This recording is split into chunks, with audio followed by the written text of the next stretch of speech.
এই সাত সকাল চলে এলাম আমরা গিলাচড়ি বাজার। এই গিলাচড়ি বাজারটা রাঙামাটি থেকে খাগড়াছড়ি সড়কটার মাঝখানেই পড়ে। এটা আসলে হয়তো নানিয়ারচর উপজেলার মধ্যেই পড়ে। আজকে এত তাড়াতাড়ি ভোর সকালে এখানে আসার কারণ হচ্ছে একটা ছাগল ক্রয় করব আমরা। এখানে আজকে বাজার, সাপ্তাহিক বাজার। এখানে ভালো কম দামে অনেক কিছু পাওয়া যায়। যারা এখানে তরি তরকারি এবং ফ্রেশ কোনো কিছু কম দামে কিনতে চান তারা ভোর সকালে গিলাচড়ি বাজারে চলে আসবেন।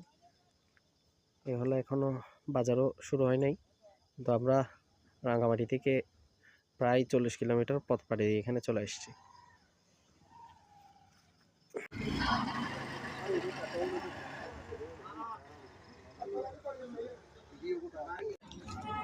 এইভাবে অনেক দূর দূরান্ত থেকে গাড়ি করে মালামাল আসে এই গিলাচড়ি বাজারে।